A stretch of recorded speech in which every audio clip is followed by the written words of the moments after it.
So guys, gawa tayo ngayon ng sinigang na corned beef.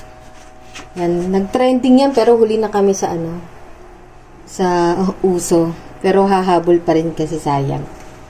Ayan, diretso na tayo sa luto kasi hindi na ako magpapakilala ng mga ingredients. Makikita nyo rin naman yan habang nakasalang. Nagpapainit lang ako dito ng kawali. Medyo tinaas ko kasi hindi kita Initin lang natin. Maglagay lang ako ng unting mantika. Tama na yan. Ayan. Una muna, yung iba naglalagay pa ng bawang, pero ako hindi na ako maglalagay ng bawang kasi pag nagsisinigang naman na hindi naman naglalagay. Yung iba na panood ko, naglagay silang bawang, ako diretso na ako sa sibuyas. Ano lang yan, katamtamang sibuyas lang kasi konti lang naman yung lulutuin kong corned beef. Hintayin lang natin siya maging translucent.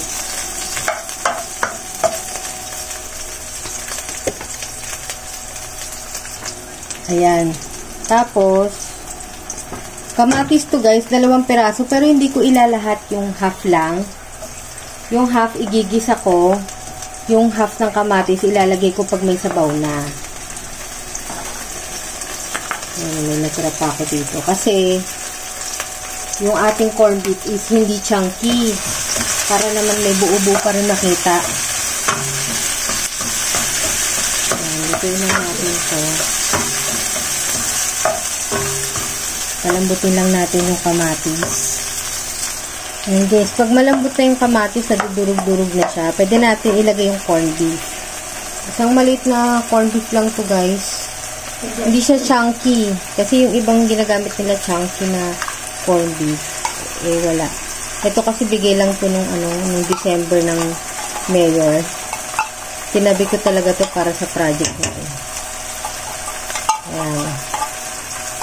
Kaya nag-iwan ako ng kamatis para meron pa rin ako sa mga buo-buo mamaya. Sama na natin sa gisa.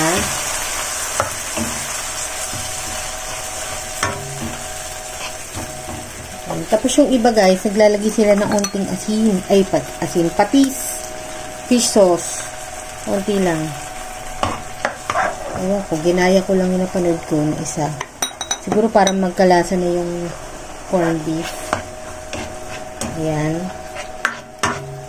Tapos, lalagay ko na rin guys itong labanos. Itong labanos na to guys, kalahati lang to. Kinuha ko dun sa niluto naming sinigang. So, hinati ko lang yung labanos para hindi na ako bibili ng gulay. Para matipid. Kasi, naman to unti lang na gulay ang kailangan dito guys. Dahil isang lata lang naman. Saka para matipid ba.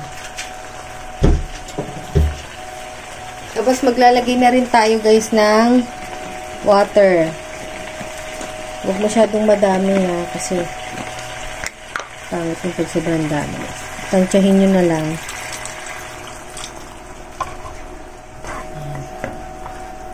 Tansyahin nyo na lang dun sa dami ng gulay nyo. Kasi pangit naman kung hindi na makita yung gulay. Puro sabaw na lang. Okay na yan. At least, nakikita pa rin yung corned beef kahit papano. Tapos, hintayin lang natin guys maluto tong labanos, lumambot. Takpan ko muna. Pagka nagkulang naman yan sa sabaw mamaya, pwede naman tayo magdagdag ng tubig. Madali naman mag-adjust. Takpan natin hanggang sa maluto yung labanos. Lagay ko na rin pala ito guys yung sili. Ayan, sili to. Tapos, sinugatan ko lang, hiniwaan ko lang para medyo maanghang-anghang. Ayan. Ayan guys. Mabilis lang maluto yan labanos na yan kasi maliit lang. Ayan, pag natutusok na ng tinilawalambot na yan. Tapos, lalagay ko na rin guys yung tinabi natin kamatis kanina. Ayan, para may buo-buo pa rin mo makita dyan. Tapos, Lagay na rin natin yung kangkong. Itong kangkong guys na to, hinati ko lang din yung kangkong na ginamit namin sa sinigang na baboy. Para hindi na ako bibili. Kaya kaunti lang yun. Sakto lang. Ayan. Pag nalagay nyo na yung gulay, saka kayo mag-add ng tubig para matansya nyo lang talaga kung gaano kadaming tubig ang dapat nyo pang idagdag. Dagdag tayo onti. Ayan.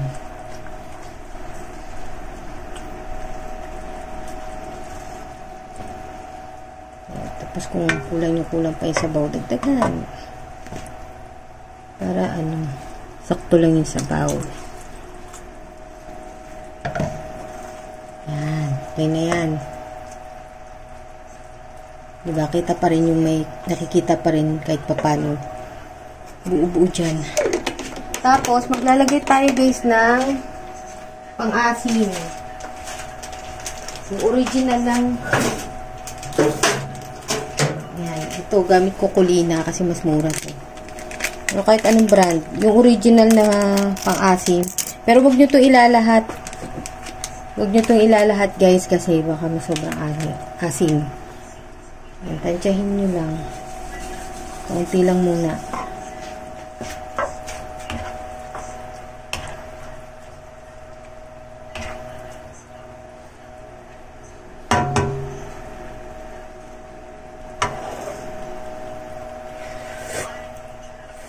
Konti pa.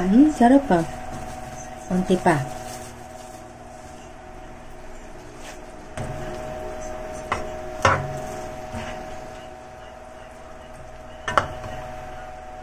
Tikman natin ulit. Yan. Okay na yung asim niya. Pag okay na, hintayin lang natin maluto yung kangkong kasi hindi pa siya masyadong luto. Takpan lang muna natin ulit. Then, plating na yan, guys, pagkatapos. Takpan lang muna natin saglit. Ayan na, guys, yung finished product, ang aking sinigang na corned beef.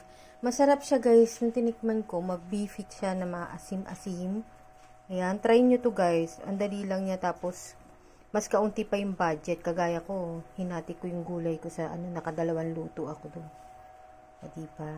Mahal na kasi yung gulay ngayon, kaya kailangan magtipid.